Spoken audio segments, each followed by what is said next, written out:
నరవాణే పుస్తకం మీద మనం చర్చ జరుగుతుంటే అంతర్జాతీయ మీడియా మాత్రం పాకిస్తాన్ బతుకు బస్ స్టాండ్ అయింది.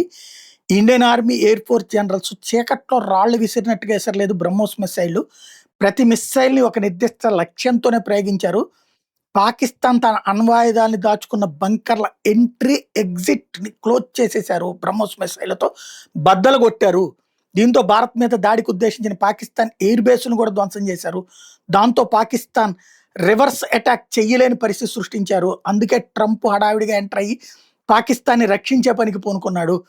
ఆపరేషన్ సింధూర్ అనేది ఓ మిషన్, ఒక మిలిటరీ ఆపరేషన్ మాత్రమే కాదు, అదొక యుద్ధ వ్యూహం, యుద్ధ తంత్రం, ఓ యుద్ధ చతురత. ఈ మిషన్ రాబోయే కొన్ని శతాబ్దాల పాటు మిలిటరీ అకాడమీలో ఒక పాఠ్య పుస్తకం కాబోతోంది.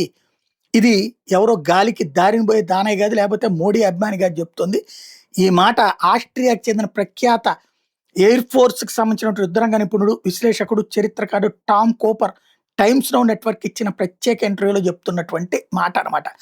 భారత్ పాక్ సరిహద్దులు ఉద్రిక్తత తారాస్థాయికి చేరిన వేళ భారత సైన్యం చేపట్టిన ఆపరేషన్ సింధూర్ దెబ్బకి పాకిస్తాన్ రక్షణ వ్యవస్థ కకావికలం అయిపోయిందని చెప్పుకొచ్చాడు. ఆకాశంలో జరిగిన ఈ పోరులో భారత్ క్లియర్ కట్ విజయం సాధించింది. పాకిస్తాన్ తన డ్రోన్లు, క్షిపణులు, ఫిరంగి దాడులతో ఎదురుదాడికి ప్రయత్నించిన భారత ఎయిర్ డిఫెన్స్ సిస్టమ్ వాటిని సమర్థవంతంగా అడ్డుకుంది. ఆపరేషన్లో అత్యంత కీలకమైన విషయం ఏంటంటే భారత వాయుసేన పాకిస్తాన్లోని ముషాఫ్ ఎయిర్ బేస్ దగ్గర ఉన్నటువంటి అణు ఆయుధాల నిల్వ కేంద్రాల ప్రవేశ ద్వారాలను ధ్వంసం చేయడం, అణు కేంద్రాలు నేరుగా పేల్చకుండా లోపలికి వెళ్లే బయటకు వచ్చే దారి మూసేయడం ద్వారా పాకిస్తాన్ తన సొంత అణు ఆయుధాన్ని వాడుకోలేని పరిస్థితి భారత్ కల్పించింది. శత్రు అణు కేంద్రాలను టార్గెట్ చేస్తున్నారంటే ఎదురుదాడి ఉండదని భారత్ ఎంతటి ఆత్మవిశ్వాసంతో ఉందో అర్థం చేసుకోవచ్చు. ఆయుధాలు అందుబాటులో లేకపోతే ఆట ముగిసినట్టే.